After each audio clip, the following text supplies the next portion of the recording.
안녕하세요. 저는 30살 이혼녀입니다. 여러분들은 혹시 가방끈 길이에 대해 어떻게 생각하시나요?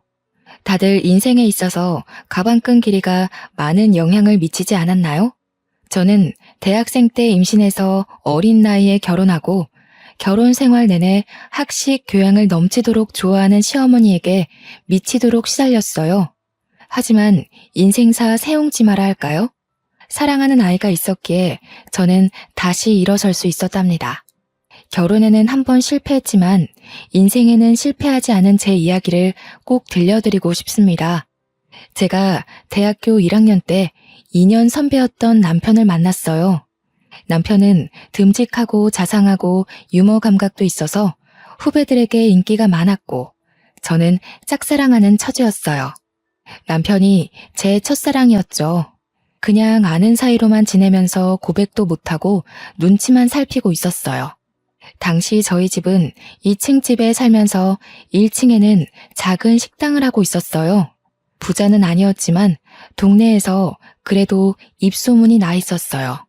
사람들이 저희 부모님을 법 없이도 살 사람들이라 부르곤 했죠. 부모님이 서로 존댓말을 쓰실 정도로 사이가 좋고 외동딸인 저를 끔찍이 아껴주며 키우셨어요. 저희 부모님이 뭐든 다 들어주는 부모는 아니었지만 저한테 필요하거나 제가 꼭 하고 싶다는 건 어떻게든 해주시는 분들이셨습니다. 어릴 적부터 크게 과외를 받거나 하지 않아도 성적이 좋았고 운동이든 뭐든 다 잘했어요. 승부욕이 있는 편이었는데 이상하게 물러터진 데가 있어서 친구들한테 뒤통수를 맞을 때가 있었어요.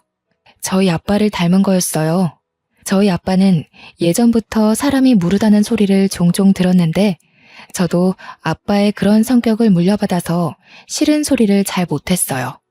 그러다 결국 아빠가 친구한테 빚보증을 잘못 써서 우리 집과 식당 건물이 통째로 넘어가 버리고 말았습니다.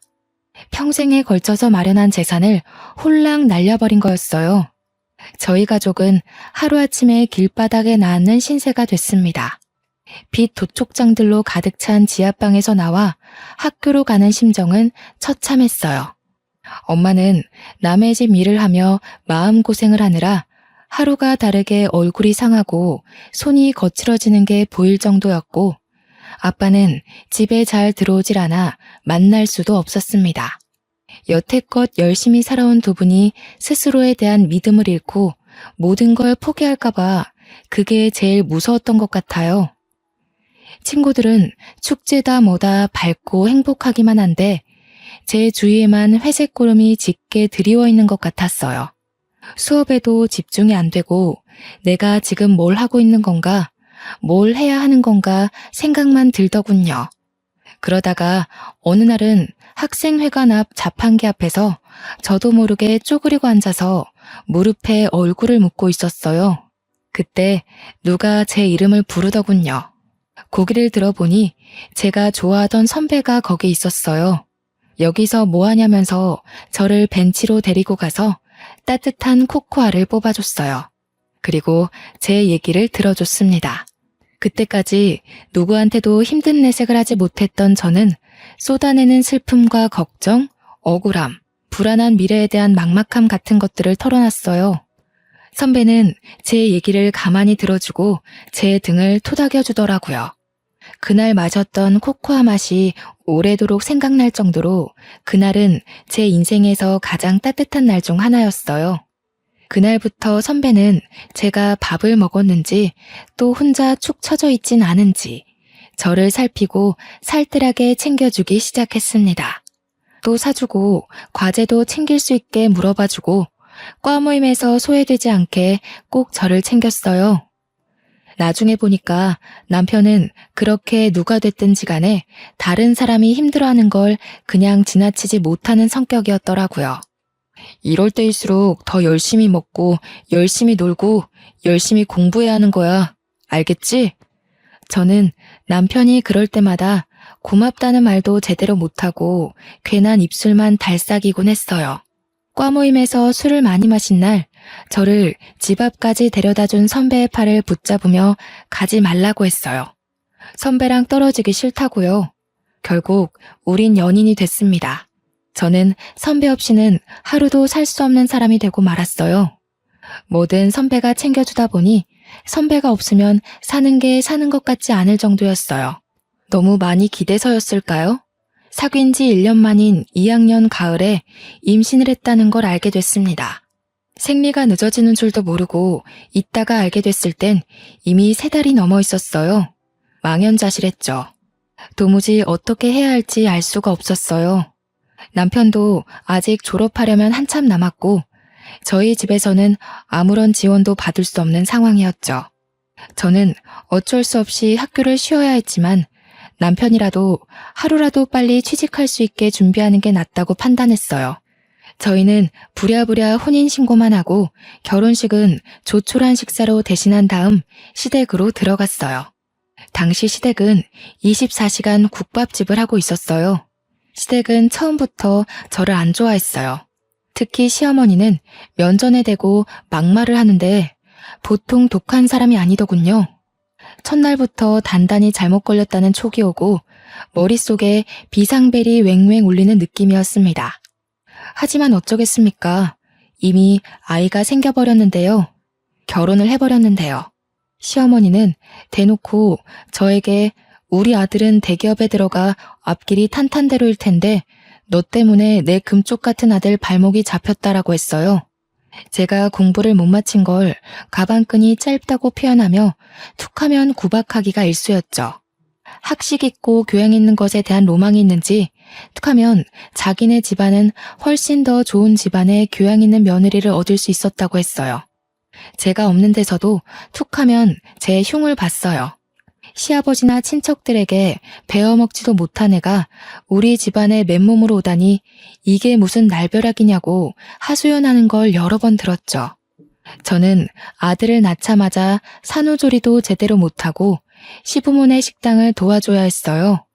식충 취급하는 소리가 벽을 뚫고 들어오는 것 같아서 도저히 가만히 있을 수가 없었죠. 피덩이 같은 아기를 업고 식당에서 밤늦게까지 일을 했어요. 집에 들어가면 또 집안일을 해야 했는데 너무 바쁘고 눈치가 보이니까 그게 너무하다는 생각도 못하고 살았어요. 시어머니는 제가 힘들어서 조금이라도 쉬려고 하면 네가 무슨 큰일을 한다고 힘들다고 야단이냐면서 야단법석을 떨며 면박을 줬어요. 집에 들어왔으면 시아버지 잠자리도 봐드리고 집안일을 챙겨야지. 어디 새파랗게 젊은 것이 집에 들어오자마자 방 안에 틀어박혀? 못 배워먹은 티 내는 거냐? 가방끈이 짧으면 노력이라도 하라고 했지? 어머니, 저 하루 종일 일하고 오늘 지훈이 아파서 병원에 뛰어갔다 왔잖아요. 저도 지금 열이 나고 몸에 기운이 하나도 없어요. 조금만 누워있다 할게요. 으이그, 그러게. 저렇게 복 없이 생긴 애들은 꼭 생긴 대로 논다니까. 그러게. 저렇게 복 없는 애가 우리 아들 발목을 잡게 내버려뒀으니 원. 손주 새끼 봐서 참지. 애미라고 있는 게 없는 집에서 못 배워먹어 교양 없는 티를 팍팍 내니 애까지 닮을까봐 걱정이다. 걱정. 처음에는 시어머니에게 대들지는 못하고 남편에게 하소연했어요. 그런데 결혼 전에는 그렇게 저를 끔찍이 아껴주던 남편은 네가 시어머니에게 맞춰야 한다면서 하나도 힘이 되어주지 않았어요. 어머니는 왜 자꾸 나한테 가방끈이 짧다고 하시는 거야? 내가 무슨 가방끈이 짧아. 나 우리 학교도 수석으로 입학했고 내내 꽈탑 놓치지 않을 정도로 공부 잘했는데 나이 드신 분들이 다 그렇지 뭐. 그냥 하는 말씀이니까 너무 귀담아 듣지 마.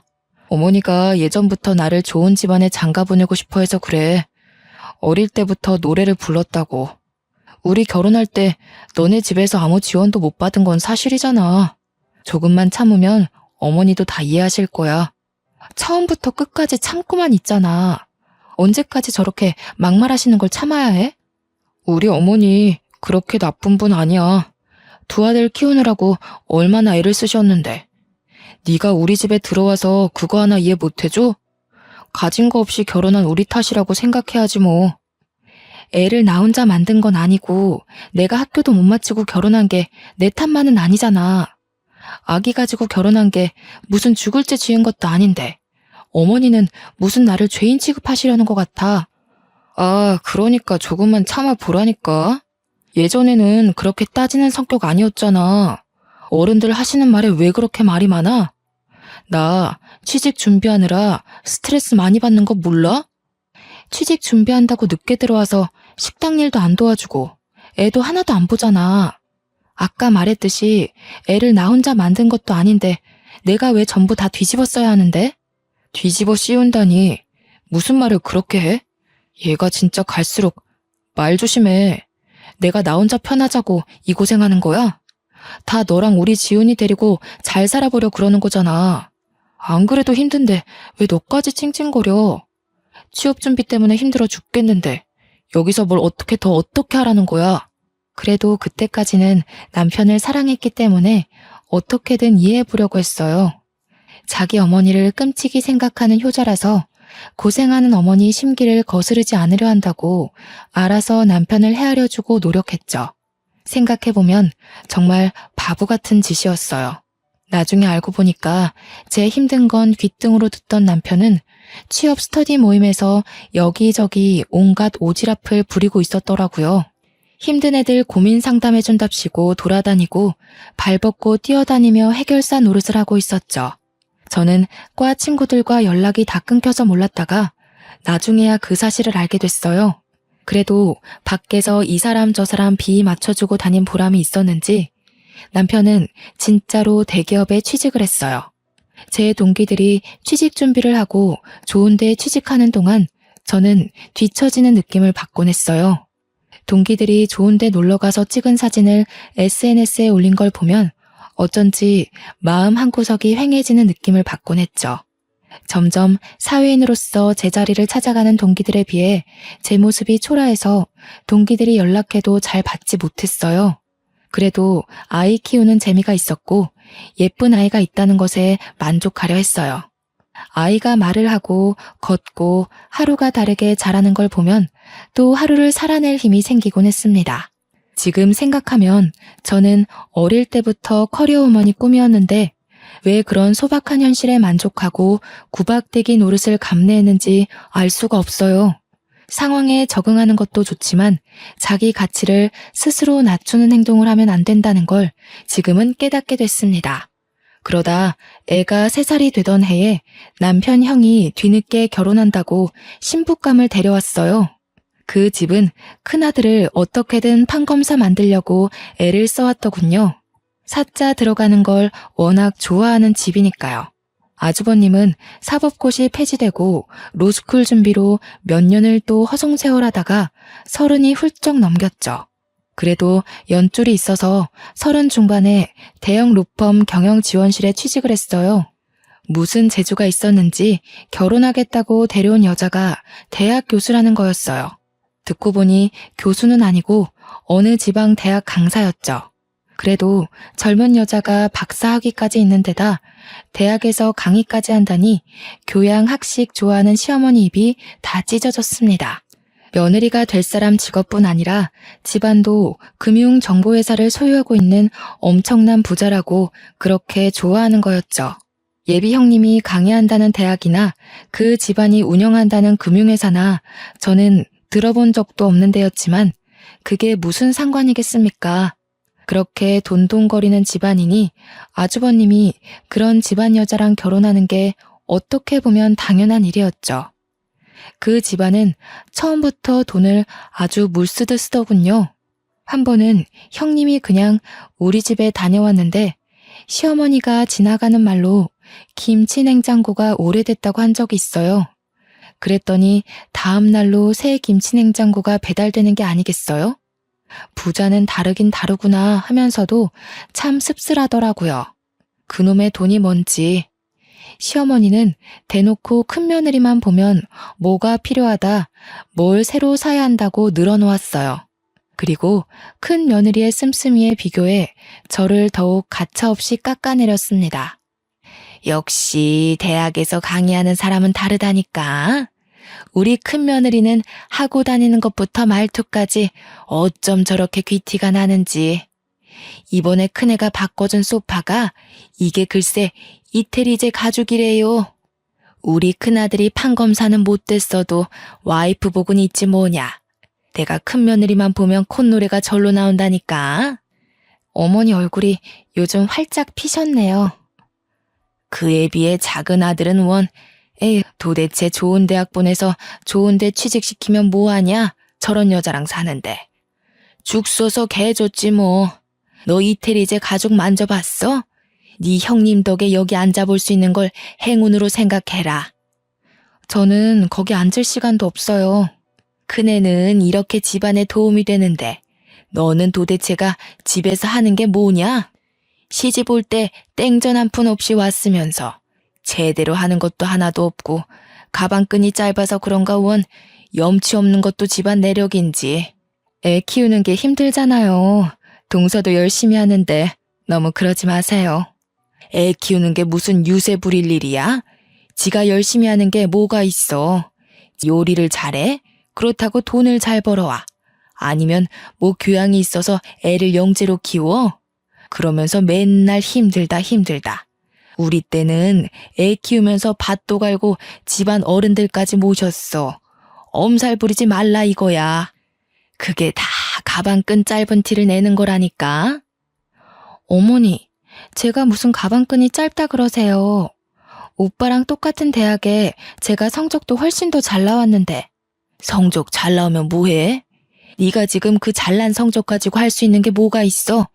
성적 잘 나와서 애를 잘 키워? 식당 일을 잘해서 장사가 잘 되게 해. 나가서 땡전 한 푼 벌어올 수 있어? 네 형님처럼 가서 대학생들을 가르칠 수 있어? 시어머니는 명절이나 집안 행사가 있을 때도 저한테만 일을 시켰어요. 큰며느리는 학생들 가르치느라 바쁘니까 집에 와서는 쉬어야 한다면서요. 형님 네애가 집에 올 때마다 한우며 명품이며 비싼 선물을 잔뜩 들고 오니까 아예 손님 취급을 하더군요. 저를 집안의 일꾼, 노예 취급하는 거랑은 완전히 반대였습니다. 시어머니는 큰며느리가 명절에 해외여행을 간다고 해도 흔쾌히 보내줬어요. 해외여행 다녀오면서 명품 선물을 사왔기 때문에 오히려 여행 가는 걸 반겨하는 눈치였어요. 하루 종일 식당에서 일하면서 애까지 보느라 음식 냄새 배고 김치 국물 묻은 옷을 입고 다니는 제 모습에 비해 형님은 명품으로 휘감고 다녔죠. 시어머니는 그걸 또 비교해서 저를 깔아뭉갰습니다. 너는 네 형님 좀 보고 배워라. 저 스카프 좀 한번 봐. 하기는 저렇게 우아한 거는 아무나 소화할 수도 없지. 너는 어떻게 된 애가 나이가 5살 많은 큰애보다 늙어 보이고 후줄근해하냐? 에그 젊은 애가. 너도 거울 좀 보고 좀 꾸미고 다니고 그래라. 남들 보기 창피하지도 않니? 우리 형우가 밖에 나가서 너 때문에 창피하면 어쩌려고. 채통이라는 것도 모르니? 하기는 품이라는 걸 배워본 적이 없을 테니. 어머니, 제가 꾸밀 시간이 어디 있어요? 하루가 36시간이라도 모자란 사람이 저예요. 그리고 저번에 제가 5만 원짜리 윗돌이 하나 사왔다고 며칠 동안 뭐라고 그러셨잖아요.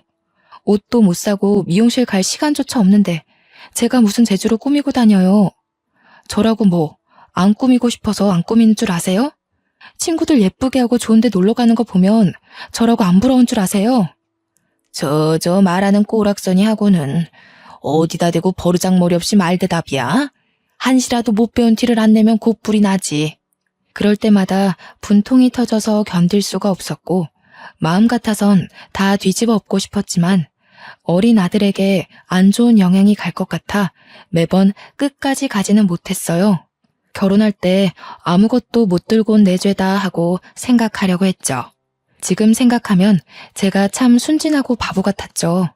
그저 좋게 생각하려고 애를 쓰니 상황이 점점 더 악화되는 거였어요. 이미 도를 넘어섰던 시어머니의 막말은 더 심해져서 아이한테까지 미쳤어요.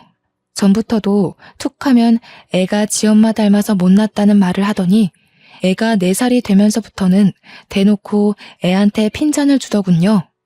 그리고 저한테는 저희 부모까지 들먹이기 시작했죠. 집안 꼴이 이게 뭐냐? 내가 식당 일 끝나면 집안일도 살펴야 한다고 했지. 애 장난감에 빨랫감에 설거지는 하나도 안 돼 있고 도대체 너는 제대로 하는 게 뭐야? 너희 엄마가 집안 살림 하는 법도 안 가르치던? 하기는 쥐뿔도 없는 집안이 가르치면 뭘 가르치겠어? 빌어먹는 법이나 안 가르쳤으면 다행이지. 빌어먹다니요? 무슨 말씀을 그렇게 하세요? 아무리 그러셔도. 아니다. 빌어먹는 법을 가르쳐서 애가 이렇게 됐는지도 모르지. 지혜미 애비한테 배운 게 있어야 뭐 하나라도 똑바로 하지. 없는 집 애가 가방끈까지 짧으니 설상가상이지 뭐야. 지 아들한테도 똑같이 가르칠까봐 겁난다. 겁나. 아니 어머니, 저희 엄마 아빠는 왜 건드리세요? 그렇게 말씀 함부로 하시면 저도 못 참아요. 저희 엄마 아빠가 얼마나 열심히 사시고 바른 분들이신데요. 저를 얼마나 귀하게 키우셨는데요. 귀하게 키워서 네가 그 모양 그 꼴이냐? 어떻게 키웠을지 뻔하지. 내가 너를 보면 너희 부모를 모르겠어? 내 눈은 못 속인다. 이 염치 없는 거사. 저희 엄마 아빠 주변에서 다 법 없이도 사실 분들이라고 하셨어요. 저희 엄마 아빠는 집안에서 함부로 큰 소리도 내지 않는 분들이세요. 어머니처럼 함부로 남의 험담하는 분들이 아니시라고요. 뭐야? 이 가방끈 짧은 년이 지금 나한테 뭐라고? 그러니까 내가 너를 보면 네 부모를 안다고 하는 거야. 어디 버르장머리 없이 시어머니한테 꼬박꼬박 말대답을 해? 네가 그렇게 못 배워먹은 티를 내니까 니네 아들이 배우잖아. 시어머니는 제 아들을 다른 사람들에게 자랑할 때는 우리 손주 하시면서 저한테 흉볼 때는 니네 아들이라고 부르면서 깎아내렸습니다. 어떨 때 보면 손주라고 생각하는 건지 원수의 자식이라고 생각하는 건지 헷갈릴 정도로 어린애한테 꼬투리를 잡고 흉을 보더군요. 한날은 애가 밥을 먹다가 옷에 음식이 떨어져서 얼룩이 좀 생겼어요. 그걸 본 시어머니가 쯧쯧거리면서 애한테 이러는 거였습니다. 에휴, 진짜 내가 저럴 줄 알았지. 지 엄마 내 가족 닮아서 하는 짓이 어찌나 없어 보이는지. 지 엄마 닮아서 밥도 빈티나게 먹네. 그날 아이를 재우면서 많이 울었습니다. 잠든 아이를 쓰다듬고 또 쓰다듬었어요. 참아야 한다. 우리 지훈이를 위해 내가 못할 일이 뭐가 있겠나. 하지만 지금도 애가 자라면서 점점 눈치를 보는 게 눈에 보이는데 저런 할머니 곁에 있다가는 애를 망칠지도 모르겠다는 생각이 들더군요. 저는 그날부터 시어머니가 막말을 할 때마다 휴대폰 녹음기를 켜는 습관이 생겼습니다. 아이를 보호하기 위해 뭐라도 해야겠다는 생각에 지푸라기라도 잡는 심정으로 한 일이었죠. 그러다 저희 엄마가 식당 근처에 볼 일이 있어서 왔다면서 들르신 적이 있었어요. 엄마는 잠깐 얼굴만 보고 간다면서 극구 사양하시는데 저는 오랜만에 만난 엄마에게 꼭 밥 한 끼를 대접해드리고 싶었어요. 그동안 고생하시는 거 알면서 바쁘다는 이유로 제대로 찾아뵙지도 못하고 어려운 형편에 도움이 되어드리지 못했으니 항상 마음 한구석이 아렸거든요. 추운 겨울날이었습니다.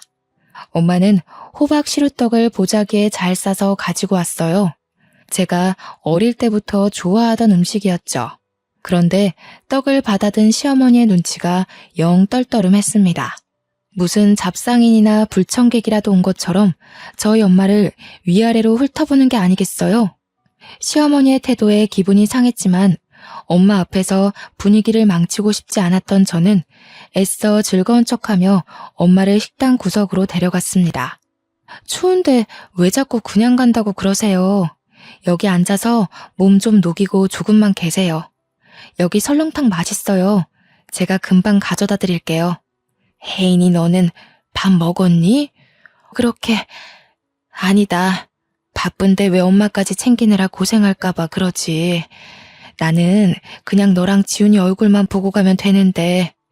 엄마 드릴 국밥을 준비하는데 시어머니가 한마디 하더군요.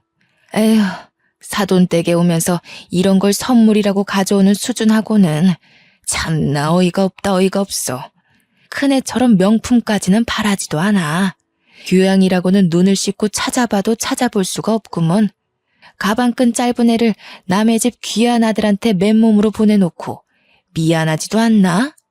그런데 조금 있다가 단체 손님이 들어왔어요. 식당이 와글와글 꽉 찼는데 엄마 혼자 밥을 먹고 있는 게 영 신경이 쓰여서 저는 바쁜 와중에 흘끔흘끔 엄마를 보고 있었어요.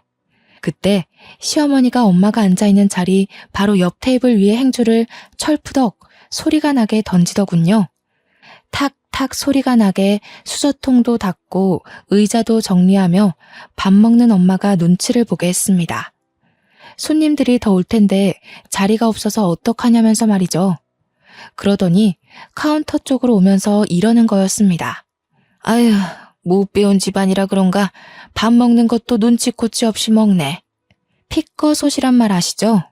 아무 말도 못하고 시어머니 하는 양을 곁눈 질로 보던 저는 말 그대로 피가 거꾸로 솟는 걸 느꼈습니다. 혹시 엄마가 들었을까봐 조마조마하면서 엄마 쪽을 쳐다봤어요. 다행히 엄마는 못 들었는지 아무렇지 않은 표정으로 밥을 마저 다 드시더라고요. 그날 저녁 빨래를 개고 있는데 시어머니가 안방에서 시아버지게 하는 말이 들렸습니다. 우리 엄마 흉을 보더군요. 큰 며느리네는 좋은 식당을 예약해서 대접하는데 안 그래도 딸을 빈손으로 보낸 주제에 코딱지만한 식당에 와서 꾸역꾸역 밥을 먹고 있다면서요. 저는 개고 있던 수건을 그대로 팽개치고 방으로 들어왔습니다. 하루 종일 뼈 빠지게 일해서 돈 벌어주는데 엄마에게 밥 한 끼를 대접해드리는 것도 눈치를 봐야 한다는 사실에 저는 이성의 끈을 놓치고 말았습니다. 그리고 밤늦게 돼서야 집에 들어온 남편에게 오늘 있었던 일을 말하면서 따졌습니다. 나를 무시하는 것까지 그렇다 치려 했지만 지훈이랑 우리 엄마 아빠한테까지 함부로 굴고 막말하는 건 못 참아. 이제 더는 못 참는다고. 내가 이 집 노예야? 솔직히 나 없으면 식당 운영할 수나 있어? 하루 종일 일하고 애까지 보는데 내가 우리 엄마한테 밥 한 끼 못 대접해줘? 내가 너네 엄마 밥 주지 말라 그랬어. 하루 종일 일하고 온 사람한테 생 난리를 치네. 왜 별것도 아닌 것 가지고 난리를 치고 그래. 엄마 들으면 어쩌려고. 뭐라고? 지금 그걸 말이라고 하는 거야? 나는 어떻게든 오빠 맘 편하게 해주려고 지훈이 잘 키워보려고 꾸역꾸역 다 참아왔는데 어떻게 오빠가 나한테 이럴 수가 있어. 맨날 늦게 들어오고 일 때문이라고. 나는 일주일에 외출 한 번 못하는데 혼자 밖에서 놀러 다니니까 좋아? 목소리 낮추라고 했지. 얘가 진짜 점점 왜 이래? 너 예전엔 안 이랬잖아. 왜 이렇게 변했니? 진짜 무섭다 무서워. 아니, 아직 안 변했어. 진짜 무서운 게 뭔지 보여줘? 그때 밖에서 듣고 있던 시어머니가 들어와서 제 뺨을 때리더군요. 무슨 일인지 상황 파악을 못해 멍하고 있는 저에게 시어머니는 어디서 큰 소리를 내냐, 못 베어먹은 티를 낸다면서 소리를 질렀어요. 그리고 머리채까지 잡아당겼습니다. 저는 저도 모르게 시어머니 머리끄덩이를 같이 잡아당겼어요. 제가 무슨 일을 하고 있는지조차 모를 정도로 화가 나 있었어요. 그날 밤을 뜬 눈으로 지새운 저는 아침 일찍 짐을 챙겨 그 집에서 나왔습니다. 아들에게 한마디도 못하고 나오는 것이 걸렸지만 아들 얼굴을 보면 도저히 발이 떨어지지 않을 것 같았어요. 그 길로 저는 신림동 고시촌으로 들어갔습니다. 엄마 아빠가 보고 싶었지만 친정에 가면 두 분이 슬퍼하실까봐 도저히 갈 수가 없었어요. 고시원을 얻어 짐을 풀고 대학 때부터 고민만 하다 제대로 시작하지 못한 행정고시 공부하기 시작했어요. 아이를 낳은 뒤에도 미련을 못 버리고 있었기에 일사천리로 준비해 공부에 돌입할 수 있었습니다. 남들은 학생 때부터 죽어라 해도 어려운 공부를 몇 년 공백 끝에 시작하는 건 결코 쉽지 않은 일이었어요. 하지만 분노로 눈이 돌아버린 상태였기에 오히려 다른 거에 신경 안 쓰고 공부에 집중이 잘 되더라고요. 그때가 저희 부모님이 어렵게 빚을 갚고 돈을 모아 신림동에서 작은 식당을 다시 열었을 때였어요. 식당이라고 하기도 뭐할 만큼 허름한 곳이었지만 두 분이 다시 힘내서 마련한 자리였죠. 한날은 제가 모의시험 점수가 영 안 나와서 실망한 마음에 걸어 다니다가 저도 모르게 엄마 아빠 식당 쪽으로 걸어갔어요. 그전에는 혹시 눈에 뜨일까봐 그쪽으로는 가지도 않았거든요. 가게에 들어서자마자 엄마가 제 얼굴을 보시더니 저를 안고 막 우셨습니다. 저는 깜짝 놀랐어요. 엄마가 하는 말이 엄마 아빠가 못나서 네가 공부도 제대로 못 마치고 시댁에서 구박받고 산다는 거였어요. 저는 아니라고, 내가 악이 가져서 그런 거라고, 내가 실수해서 그런 건데 왜 엄마가 미안해 하냐면서 엄마랑 붙잡고 같이 울었어요. 그리고 그 집에서 나와 다시 공부 시작했다고 엄마에게 털어놨죠. 엄마는 깜짝 놀라더라고요.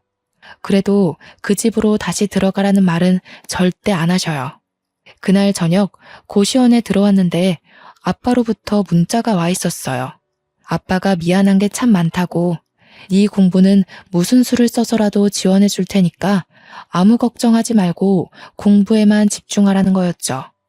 눈물이 핑 돌았어요. 열심히 사시다 그런 건데 엄마 아빠는 뭐가 그렇게 자꾸 미안하다고 그러시는 건지. 그리고 그런 생각이 들더라고요. 나도 열심히 하다가 그런 뿐이니까 나도 나를 탓하지 말자고요. 그리고 저는 무섭게 공부했습니다. 같이 공부한 애들이 뭐 먹으러 가자고 해도 저는 그 시간에 한 자라도 더 보려고 끼니를 대부분 김밥으로 때웠어요. 고시생들도 스트레스 푼다고 스터디원들끼리 술도 마시고 저희들끼리 친목도 다지고 그러거든요. 저는 도저히 그렇게 여유를 부릴 수가 없었어요. 집에서 절 찾고 있을 아들을 생각하면 1분 1초도 허투루 쓸 수가 없었죠. 집 나온 지 한 달쯤 지났을 때 남편에게 전화해서 아들을 보러 가겠다고 했어요. 그때까지 전화고 문자고 다 무시하다가 연락을 하니까 남편이 왜 집에 안 오냐며 생 난리를 치더군요. 저는 밖에서 아이를 만나 피자를 사주면서 엄마가 지금 사정이 있어서 너랑 같이 살 수가 없다고 조곤조곤 말해줬어요. 아들은 저를 보자 눈물을 흘리더라고요. 그 어린 것이 소리도 못 내고 우는데 얼마나 가슴이 아프던지요. 지훈아, 엄마가 미안해. 정말 미안해. 엄마가 정말 열심히 해서 꼭 성공해서 지훈이 데리러 올게. 알았지? 약속. 이해하기 힘들었을 텐데 착한 아들은 그래도 고개를 끄덕여줬습니다. 그 뒤로 2주에 한 번씩 주말에만 아들을 만났어요. 시어머니는 주기적으로 저에게 전화해서 애 버리고 나간 년이 무슨 염치로 애를 만나냐면서 소리를 질렀어요. 애가 너 닮아서 못 배운 티 나는 집만 골라서 한다느니, 애가 보면 볼수록 덜 떨어졌느니 하면서 아이 욕도 하고요. 애한테까지 인신공격하는 시어머니의 말을 저는 모조리 녹음해뒀습니다. 시어머니한테 구박받고 있을 아이를 생각하면 당장이라도 그 집에서 빼오고 싶었지만 지금으로선 내가 성공하는 것밖에는 방법이 없다는 걸 인정해야 했습니다. 정말 죽었다 생각하고 공부한 것 같아요. 그렇게 공부한 지 2년째 되던 해 결국 행정고시 재경직에 합격했습니다. 주변에서도 그렇게 빨리 합격하는 사람 처음 봤다면서 깜짝 놀라더군요. 공부를 늦게 시작했어도 빨리 합격했기 때문에 공무원으로 그렇게까지 늦은 나이가 아니었죠. 좋은 일이 하나 더 있었어요. 제가 공부한 지 1년쯤 지났을 때 아빠가 보증을 서줬던 친구가 돌아왔어요. 아빠의 절친이었던 그분은 자기를 늘 미안했다면서 사과를 하셨어요. 막혀있던 돈이 들어왔다며 아빠가 손해본 돈보다 더 많은 돈으로 갚아줬어요. 엄마 아빠는 그 허름한 건물에서 나와 훨씬 크고 좋은 건물에 돈가스 뷔페를 크게 열었습니다. 망하기 전보다도 훨씬 더 좋은 자리였고 장사도 잘 됐어요. 1년 만에 매출이 크게 올라서 제가 아들과 살기 위해 알아본 집 전세금도 엄마 아빠가 대주셨죠. 이제 임용만 기다리면 됐고 탄탄대로인 것 같았지만 한 가지 걱정거리가 있었어요. 시댁에서 아이를 순순히 내줄 리가 없었으니까요. 하지만 저는 무슨 일이 있어도 제 아들을 그 집에 그냥 두지 않으리라 다짐했고 사활을 걸기로 했습니다. 처음에는 남편을 만나 좋게 이야기를 풀어보려고 했습니다. 그런데 남편은 애 이야기는 안 하고 자꾸 딴소리만 하는 거였어요. 네가 이렇게 빨리 시험에 붙을지 누가 알았겠어. 내가 네 가치를 몰라봤던 것 같아. 그래도 네가 있을 때가 좋았어. 내가 너한테 참 잘 못해줬지. 지금 생각해보면 내가 좀 너무했던 것 같아. 우리 대학 때 참 좋았잖아. 둘이 같이 있으면 무서울 것도 없고 행복했는데. 그러면서 은근슬쩍 집에 안 돌아오냐고 저를 떠보더군요. 내가 미쳤다고 그 집에 들어가냐는 말을 삼키고 저는 남편을 따라 시댁으로 갔습니다. 아이가 어떻게 지내고 있는지 제 눈으로 확인해야 했어요. 그런데 평소라면 불을 환히 밝혀놨을 국밥집이 웬일인지 불이 꺼져 있는 게 아니겠어요? 시댁에 들어서니 시어머니는 없고 초상난 집처럼 휑한 게 무슨 일이 있는 게 분명해 보였어요. 그리고 저는 보고 말았습니다. 거실 테이블에 있는 주택담보대출 서류를요. 저는 서류를 들고 남편을 추궁했어요. 이게 대체 어떻게 된 일이냐고 물었더니 남편은 순순히 털어놨습니다. 형수네 집안에서 진짜 좋은 투자처를 알고 있다면서 돈을 몇 배로 불려줄 테니 믿고 투자하라고 대출 받으라고 종용했다는 거였어요. 아무리 그래도 그렇지 어떻게 집이랑 가게를 다 담보 잡힐 수가. 우리 집 망하는 거 보고도 그래? 집이 다 넘어가면 우리 지훈이는 어떻게 될지 생각 안 해? 이렇게 될 줄 알았나. 형수네 아버님이랑 형님이 지금 무조건 기회를 잡아야 한다고 막 밀어붙이는데 어떻게 해. 우리 엄마가 그 집 사람들 하는 말이라면 껌뻑 죽는 거 알잖아. 그 집처럼 돈 펑펑 쓰고 살게 될 줄 알았지 뭐. 근데 알고 보니까 그 집안, 그 집 사람들 다 말을 말아야지. 무슨 말이야? 왜 말을 하다 말아? 그러게, 내가 전부터 그랬잖아. 돈이라는 건 정직한 거라고. 공짜로 돈 벌어준다는 사람들은 의심부터 해야 한다고 했잖아. 그 집 사람들 처음부터 좀 이상했어. 왜 순진무구하게 그 사람들 말을 다 믿고 그래? 아, 그러게 말이다. 네 말을 들었어야 하는데. 그 집 사람들 지금 주식 조작으로 잡혀갔어. 형수님 아버지랑 다. 뭐라고? 내가 하는 말은 귓등으로 듣더니 꼴 좋다. 이제 어쩔 거야? 모르겠어. 나도 모르겠어, 혜인아. 우리 이혼 다시 생각하면 안 될까? 지금 형이랑 형수도 이혼하는 판에 나까지 이혼하면. 집에 돌아가서 TV를 틀어보니 뉴스에서 형님네 집안에서 운영한다던 금융정보회사 이야기가 나오고 있더군요. 그 집 가족들 다 줄줄이 구속됐다는 거였어요. 그때가 또 한창 모 연예인의 박사학위 논문 표절 사건으로 떠들썩할 때였어요. 그런데 전문대 강사도 박사학위 논문 표절이라는 제목의 뉴스에 나오는 실루엣과 대학 이름이 어디서 많이 보던 거였어요. 저는 형님이 강의한다던 학교 홈페이지에 들어가 봤습니다. 거기엔 디자인과 땡땡땡 강사 박사학위 취소 건에 대해 사과드립니다. 라는 제목의 게시물이 맨 위에 올라와 있었죠. 형님의 박사학위 논문이 표절률 85%로 취소된 거였죠. 학위 논문뿐 아니라 석사 논문까지 표절한 거였더군요. 시댁이 그렇게 좋아하던 교양과 학식, 그리고 돈까지 모두 사기였던 것입니다. 저는 더욱이 빨리 아이를 데려와야 한다는 생각에 마음이 급해졌습니다. 얼마 뒤 소송 준비가 끝났을 때 시어머니가 저희 엄마 아빠 식당에 찾아왔습니다. 무슨 바람이 불었는지 사기꾼 며느리한테서 받은 명품 스카프를 두르고 와서는 가게를 구석구석 살피더군요. 제법이구만. 못 배운 집이 가게 좀 크게 내봤자지. 어디 밥이나 좀 내와봐라. 얼마나 잘하는지 보자. 저는 시어머니란 인간은 꼴도 보기 싫고 말도 섞기 싫었었지만 아이 문제를 해결해야 했기에 침착하게 대꾸했어요. 여기는 밥을 갖다 드리는 데가 아니라 직접 떠서 드시는 데예요. 조금 있다 올 테니 식사하고 계세요. 군뱅이도 구르는 재주가 있다더니 쟤까지 꽤 그래도 용 빼는 재주가 있었나 보지? 행정고시인지 뭔지 그거 합격하면 월급이 얼마나 되는지는 모르지만 말이다. 잘난 체 하지 말라 이거야. 애새끼 버리고 간 년이 잘 되면 얼마나 잘 되겠냐만. 내가 지훈이를 봐서라도 이제라도 용서를 빌면 용서해주마. 애한테는 그래도 엄마가 있어야지. 어머니한테 용서 빌릴 한 적 없어요. 이상한 소리 마시고 식사 안 하실 거면 나가세요. 저 말하는 꼬락서니 하고는 네가 그러니까 본데 없는 년이라는 거야. 니까짓게 시험 좀 붙었다고 근본이 달라지는 줄 알아? 좋은 말로 할 때 저는 시어머니 말을 무시하고 가버렸어요. 제가 변호사와 통화한 뒤 나가보니 홀이 난장판이 돼 있더군요. 시어머니가 밥을 안 떠준다면서 직원들에게 삿대질을 하고 머리채까지 잡은 거였어요. 정말 황당하기가 이를 데가 없었어요. 행패를 부리는 것도 정도가 있지. 시어머니는 그래도 분이 안 풀렸는지 고래고래 소리를 지르고 있었어요.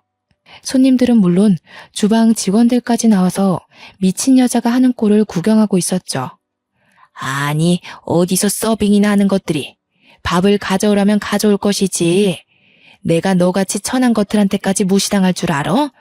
당장 무릎 꿇고 사과해. 사과 안 해? 저는 주방으로 들어가 양동이에 물을 받아가지고 나왔습니다. 그때까지도 소리를 지르고 있는 시어머니에게 다가가 물을 냅다 뿌려버렸어요.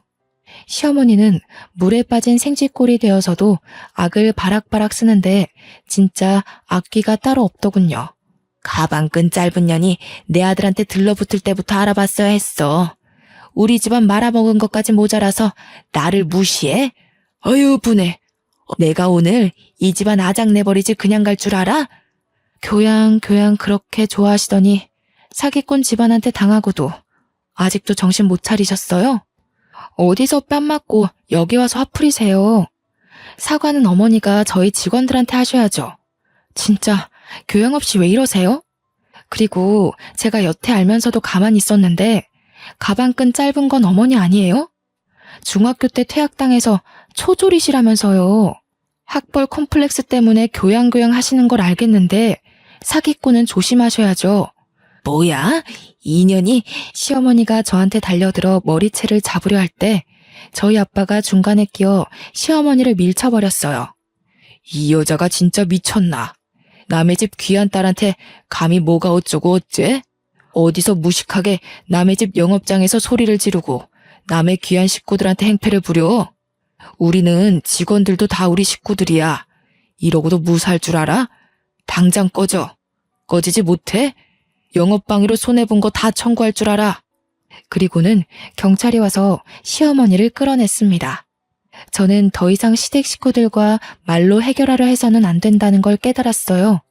바로 이혼 소송에 돌입했습니다. 얼마 뒤 대학 때 가장 친했던 과 동기에게 연락이 왔어요. 친구는 졸업 직후 유학을 갔다가 돌아와서 저에게 연락한 거였어요. 친구가 하는 말은 충격적이었습니다. 친구네 사촌 오빠가 제 남편과 같은 회사에 다녀서 들었는데 남편이 같은 부서 유부녀와 정분이 나서 회사에서 쫓겨났다는 거였어요.